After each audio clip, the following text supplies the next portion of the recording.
Chapitre 5. L'histoire des 5 lois de l'or.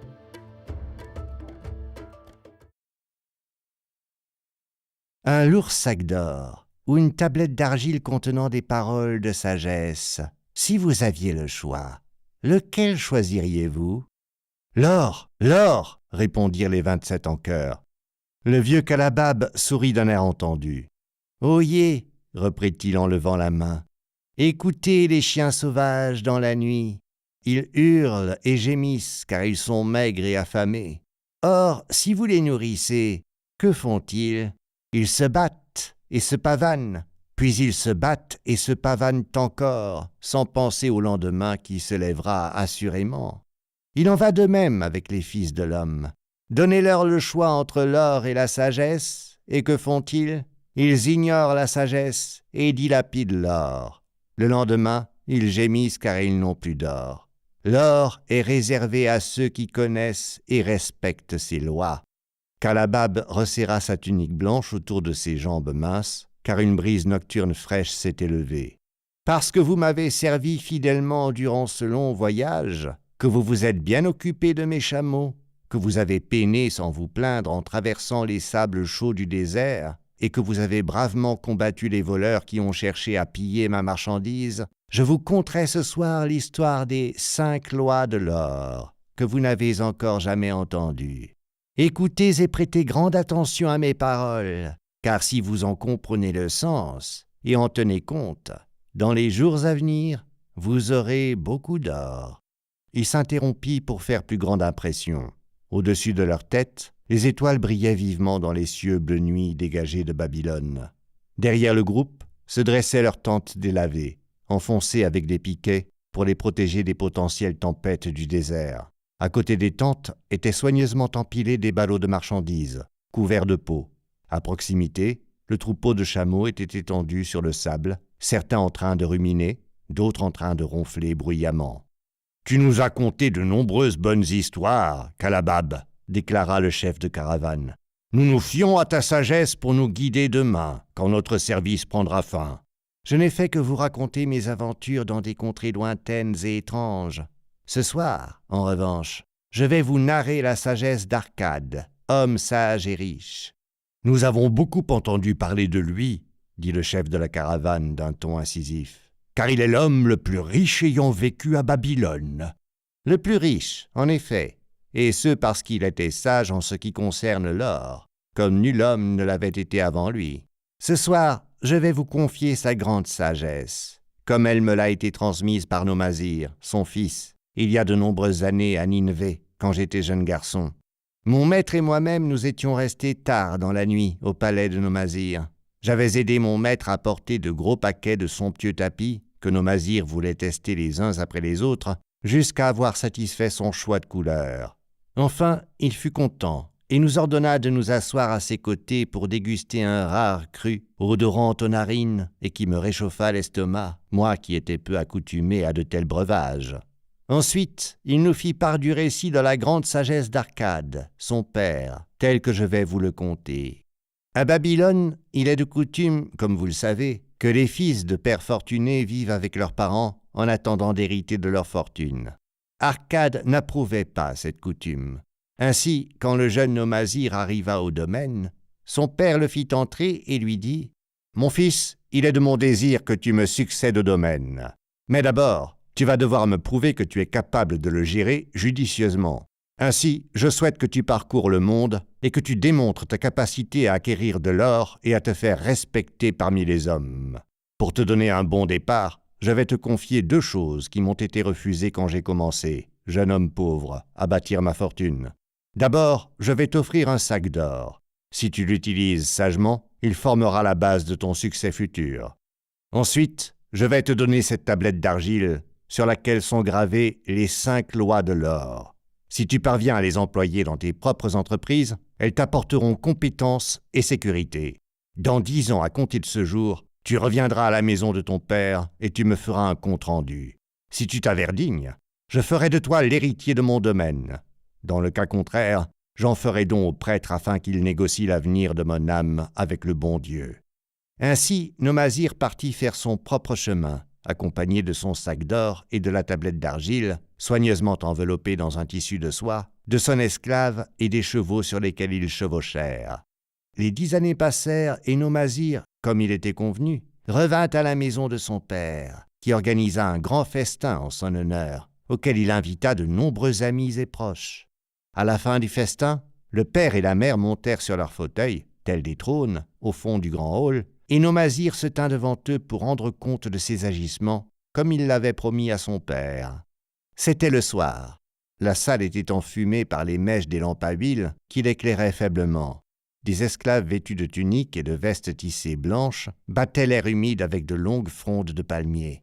Une solennité digne colorait la scène.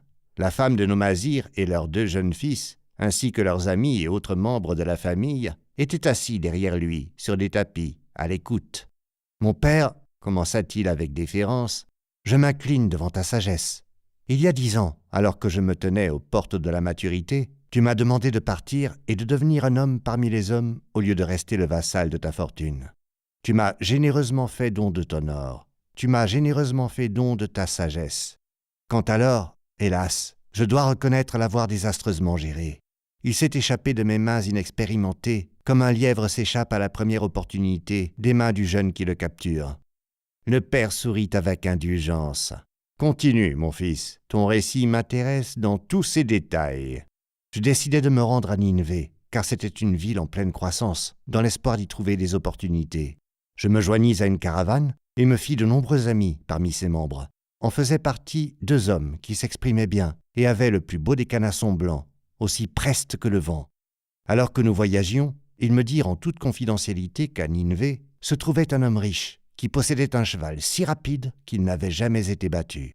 Son propriétaire était sûr qu'aucun cheval en vie ne pouvait courir plus vite que le sien. Ainsi, il était prêt à parier n'importe quelle somme, aussi conséquente fût-elle, que son cheval pouvait battre de vitesse tout autre à Babylone. Mais comparé à leur cheval, me dit mon ami, il n'était qu'un âne pâteau qui pouvait être facilement battu. Ils m'offrirent, à titre gracieux, de me laisser me joindre à leur pari. J'étais emballé par cette opportunité, mais notre cheval fut facilement battu et je perdis une grande partie de mon or. Le père éclata de rire. Plus tard, je découvris que ces hommes avaient mis sur pied ce plan déloyal et cherchaient constamment des victimes dans de telles caravanes. Vois-tu, l'homme de Nineveh était leur partenaire et partageait avec eux les gains ainsi gagnés. Cette tromperie m'apprit ma première leçon, apprendre à me défendre. J'allais vite en apprendre une autre, et de manière aussi cuisante. Dans la caravane se trouvait un autre jeune homme, avec qui je m'étais lié d'amitié. Il était le fils de parents riches, comme moi, en route vers Nineveh, pour y trouver une situation convenable. Peu après notre arrivée, il m'annonça le décès d'un marchand dont l'atelier, avec ses riches marchandises et sa clientèle, pouvait être acheté pour une somme dérisoire. M'assurant que nous serions partenaires à égalité, mais qu'il devait d'abord retourner à Babylone pour y chercher son or, il me convainquit d'acheter le stock avec le mien, alors que le sien servirait à poursuivre notre entreprise. Il retarda longtemps son retour à Babylone, se révélant entre-temps un acheteur peu judicieux et un dépensier imprudent. Je finis par le mettre à la porte, mais pas avant que les affaires ne se fussent détériorées au point que nous n'avions plus que des biens invendables et aucun or pour en acheter d'autres. Je sacrifiai ce qu'il restait du commerce à un Israélite pour une somme pitoyable. S'ensuivirent alors des jours cruels, mon père. Je cherchais à obtenir un emploi et n'en trouvais guère, car je n'avais pas appris de métier ou de formation qui m'aurait permis de gagner ma vie. Je vendis mes chevaux, je vendis mes esclaves, je vendis mes tuniques de rechange afin de me payer de quoi manger et un logement, mais chaque jour, le manque cruel se rapprochait. Cependant, dans le désespoir de ces jours sombres, je me souvins de ta confiance en moi, mon père. Tu m'avais envoyé dans le monde pour devenir un homme, et j'étais déterminé à le devenir. » La mère enfouit son visage dans ses mains et pleura doucement. À ce moment-là, je repensais à la tablette que tu m'avais confiée, sur laquelle tu avais gravé les 5 lois de l'or. Là-dessus, je lus attentivement tes paroles de sagesse et compris que si je m'étais d'abord tourné vers elles, mon or n'aurait pas été perdu. J'appris chaque loi par cœur, déterminé à être guidé par la sagesse de l'âge et non par l'inexpérience de la jeunesse, lorsque de nouveau la déesse Chance me sourirait. Pour le bien de tous ceux assis ici ce soir, je vais lire les paroles de sagesse de mon père, telles qu'il les a gravées sur cette tablette d'argile, dont il me fit don il y a 10 ans. Les 5 lois de l'or. 1. L'or vient volontiers et en quantité croissante à celui qui met de côté non moins d'un dixième de ses revenus pour se créer un patrimoine en prévision de son avenir et de celui de sa famille. 2. L'or travaille diligemment et délibérément pour le sage possesseur qui lui trouve un usage rentable, se multipliant comme les troupeaux aux champs. 3. L'or demeure sous la protection du prudent possesseur qui l'investit, suivant les conseils d'experts dans sa gestion. 4. L'or échappe à celui qui l'investit dans des entreprises ou des causes avec lesquelles il n'est pas familier ou qui ne sont pas approuvées par les connaisseurs en gestion de l'or. 5. L'or fuit celui qui le forcerait à rapporter des revenus impossibles, qui suit les conseils attrayants des escrocs et fraudeurs, ou qui se fie à sa propre inexpérience et à ses désirs idéalistes d'investissement. Voici les 5 lois de l'or telles qu'elles ont été écrites par mon père. Je proclame leur valeur plus précieuse que l'or lui-même, comme je vais le démontrer grâce à la suite de mon récit. Il se tourna à nouveau vers son père. Je t'ai dit les profondeurs de pauvreté et de désespoir auxquelles mon expérience m'avait mené. Cependant, nul enchaînement de désastres ne se poursuit à jamais. Le mien se termina quand j'obtins un poste de responsable d'une équipe d'esclaves qui travaillait sur le nouveau mur extérieur de la ville. Armé de ma connaissance de la première loi de l'or, j'économisais une pièce de cuivre de mon premier salaire et continuais à épargner à chaque opportunité jusqu'à obtenir une pièce d'argent. Le processus fut lent, car il faut bien vivre. Je reconnais avoir rechigné à dépenser, car j'étais résolu à récupérer l'argent perdu avant la fin des 10 ans, tout l'or que tu m'avais confié, père. Un jour, le maître des esclaves, avec lequel je m'étais lié d'amitié, me dit « Tu es un jeune homme économe, qui ne dépense pas ses revenus sans compter. As-tu mis de côté de l'or qui ne te rapporte rien ?»« Oui, répondis-je, c'est mon plus grand désir de gagner de l'or, afin de remplacer celui que mon père m'a confié et que j'ai perdu. » « C'est une ambition digne, je te l'accorde. Mais sais-tu que l'or que tu as économisé peut fructifier et te rapporter bien plus ?» Hélas, mon expérience a été amère, car l'or de mon père m'a fui, et je crains beaucoup que le mien ne fasse pareil. Si tu as foi en moi, je vais te donner une leçon sur la gestion rentable de l'or, dit-il alors. Dans moins d'1 an, le mur extérieur sera terminé et prêt pour les grands portails de bronze qui seront construits à chaque entrée de la ville pour la protéger des ennemis du roi. Dans tout Nineveh, il n'y a pas assez de métal pour fabriquer ces portails, et le roi n'a pas pensé à s'en fournir. Voici mon plan. Plusieurs d'entre nous allons regrouper notre or et envoyer une caravane aux lointaines mines de cuivre et d'étain et ramener le métal pour les portes à Nineveh. Quand le roi ordonnera de fabriquer les grands portails, nous serons les seuls à pouvoir fournir le métal et il paiera à prix fort. Si le roi ne veut pas nous l'acheter, nous aurons toujours du métal qui pourra être vendu à bon prix. En entendant son offre, je reconnus une opportunité d'obéir à la 3e loi et d'investir mes économies sous l'égide et les conseils d'hommes sages. Je ne fus pas déçu. Notre cagnotte fut un succès et ma petite réserve d'or fut grandement augmentée par cette transaction. Au fil du temps, je devins membre à part entière de ce petit groupe et participais à d'autres entreprises. Ces hommes étaient des sages dans la gestion rentable de l'or. Ils discutaient avec grand soin de chaque projet présenté avant de s'y lancer. Ils ne prenaient aucun risque de perdre leur capital ou de le lier à des investissements peu fructueux dont ils ne récupéreraient pas leur or. Des entreprises aussi imprudentes que la course de chevaux ou le partenariat dans lequel je m'étais lancé sans expérience auraient à peine mérité leur considération. Ils auraient immédiatement souligné leurs faiblesses. À travers mon association avec ces hommes, j'appris à investir prudemment mon or pour obtenir de bons rendements. Au fil des ans, mon trésor s'accrut de plus en plus rapidement. Je ne récupérais pas seulement le montant que j'avais perdu, mais bien plus. Du fait de ma malchance, de mes erreurs et de mes succès, j'ai testé encore et encore la sagesse des 5 lois de l'or, mon père, et éprouvé leur véracité à chaque fois. À celui qui ne connaît pas ces 5 lois, l'or vient rarement et repart aussi vite. Mais à celui qui respecte ces 5 lois, l'or vient souvent et travaille comme un fidèle esclave.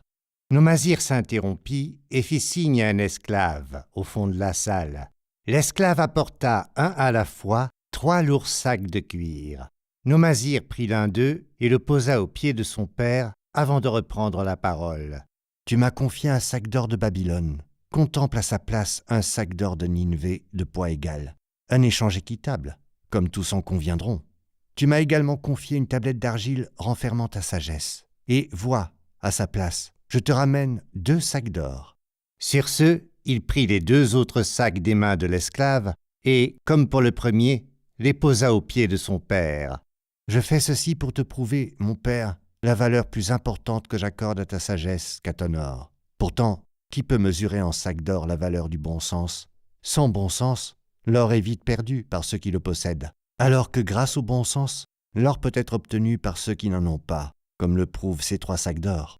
C'est avec la plus profonde satisfaction, mon père, que je me tiens devant toi et te dis que, grâce à ta sagesse, je suis devenu riche et respecté parmi les hommes. » Avec tendresse, le père posa une main sur la tête de Nomasir. « Tu as bien appris ta leçon, et j'ai effectivement de la chance d'avoir un fils à qui je peux confier ma fortune. » Kalabab interrompit son récit et observa son audience d'un regard critique. « Qu'est-ce que le récit de Nomasir signifie pour vous ?» continua-t-il. « Qui parmi vous peut aller voir son père ou le père de sa femme et lui rendre compte de la sage gestion de ses revenus? Que penseraient ces vénérables anciens si vous leur disiez « J'ai beaucoup voyagé, beaucoup appris, beaucoup travaillé et beaucoup gagné, mais hélas, je n'ai que peu d'or pour le prouver. J'en ai dépensé judicieusement, et j'en ai dépensé imprudemment, et j'en ai perdu beaucoup par mes choix mal avisés. Pensez-vous toujours que ce soit une inconséquence du destin si certains hommes ont beaucoup d'or et d'autres n'en ont pas? Alors vous vous trompez. Les hommes amassent beaucoup d'or lorsqu'ils connaissent et respectent les 5 lois de l'or. Parce que j'ai appris les 5 lois de l'or dans ma jeunesse et les ai respectées, je suis devenu un marchand fortuné. Je n'ai pas accumulé ma fortune du fait d'une étrange magie. La fortune qui se crée vite disparaît aussi vite.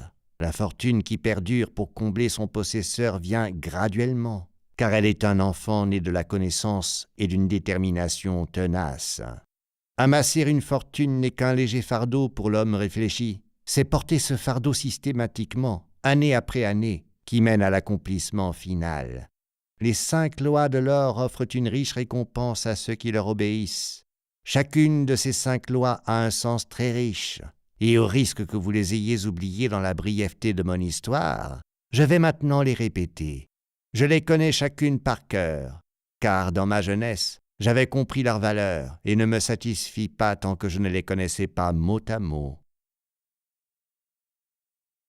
Première loi de l'or.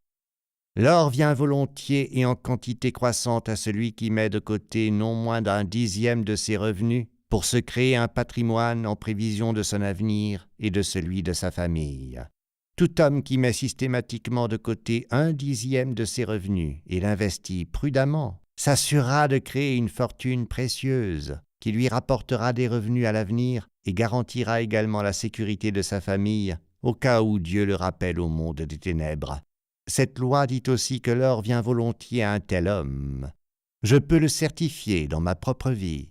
Plus j'accumule de l'or, plus vite il me vient et en quantités accrues. L'or que j'épargne me rapporte plus, tout comme le vôtre vous rapportera, et ces revenus vous rapporteront encore davantage. Voici comment fonctionne la première loi. Deuxième loi de l'or. L'or travaille diligemment et délibérément pour le sage possesseur qui lui trouve un usage rentable, se multipliant comme les troupeaux aux champs. L'or est certainement un travailleur enthousiaste. Il est toujours prêt à se multiplier quand l'opportunité s'en présente. À tout homme qui a mis de côté une réserve d'or, vient une opportunité de l'utiliser de manière rentable. Au fil des ans, il se multiplie de façon surprenante. Troisième loi de l'or.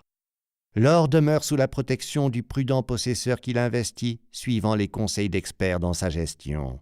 L'or se raccroche effectivement au possesseur prudent, de même qu'il fuit le possesseur imprudent.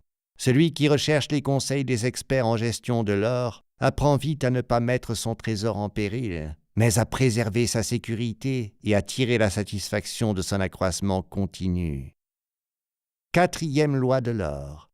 L'or échappe à celui qui l'investit dans des entreprises ou des causes avec lesquelles il n'est pas familier ou qui ne sont pas approuvées par les connaisseurs en gestion de l'or. Dans l'esprit de celui qui possède de l'or, mais n'est pas doué pour le gérer, de nombreuses utilisations paraissent avantageuses. Trop souvent, celles-ci sont accompagnées du risque de perte. Et, si elles sont correctement analysées par les connaisseurs, montrent peu de possibilités de profit. Ainsi, le possesseur d'or inexpérimenté qui se fie à son propre jugement et l'investit dans des entreprises ou causes avec lesquelles il n'est pas familier, se retrouve souvent confronté à son jugement imparfait et paie de son trésor son inexpérience. Sage est celui qui investit ses trésors sous l'égide d'hommes compétents dans la gestion de l'or. 5e loi de l'or. L'or fuit celui qui le forcerait à rapporter des revenus impossibles, qui suit les conseils attrayants des escrocs et fraudeurs, ou qui se fierait à sa propre inexpérience et à ses désirs idéalistes d'investissement. Des offres saugrenues, aussi excitantes que des récits d'aventure, frappent toujours à la porte des nouveaux possesseurs d'or. Celle-ci semble doter son trésor de pouvoirs magiques qui lui permettront d'engranger des revenus impossibles. Mais écoutez les connaisseurs, car en vérité, ils connaissent les risques qui rôdent derrière chaque plan consistant à s'enrichir soudainement. Rappelez-vous les riches hommes de Nineveh qui ne prenaient aucun risque de perdre leur capital ou de le lier à des investissements peu rentables. Or, ce ne sont pas des secrets, mais des vérités que tout homme doit d'abord apprendre, puis respecter s'il souhaite se démarquer de la multitude qui, tels les chiens sauvages là-bas, doivent chaque jour se soucier de ce qu'ils vont manger. Demain, nous entrerons à Babylone. Regardez, voyez les flammes qui brûlent éternellement au sommet du temple de Bel. Nous sommes déjà en vue de la ville dorée. Demain, chacun d'entre vous aura de l'or, or que vous aurez bien mérité en raison de votre fidèle service. Dans 10 ans à compter de cette nuit, que pourrez-vous me dire quant à cet or? S'il y a parmi vous des hommes qui, comme nos mazirs, utiliseront une portion de leur or pour démarrer leur fortune et se laisseront désormais guider par la sagesse d'Arcade, dans 10 ans, il y a fort à parier que, comme le fils d'Arcade, ils seront riches et respectés parmi les hommes. Nos actes de sagesse nous accompagnent toute notre vie pour nous satisfaire et nous aider. Il en va de même pour nos actes imprudents, qui nous tourmentent et nous harcèlent. Hélas, ils ne peuvent être oubliés. Parmi les premiers tourments à nous suivre partout sont les souvenirs des choses que nous aurions dû faire, des opportunités qui se sont présentées et que nous n'avons pas saisies. Riches sont les trésors de Babylone, si riches qu'aucun homme ne peut compter leur valeur en pièces d'or. Chaque année, ils sont plus nombreux et plus précieux. Comme les trésors de chaque territoire, ils forment une somptueuse récompense qui attend les hommes tenaces et déterminés à se tailler leur part. Dans la force de vos désirs se trouve un pouvoir magique. Guidez ce pouvoir grâce à votre connaissance des 5 lois de l'or, et vous pourrez amasser les trésors de Babylone.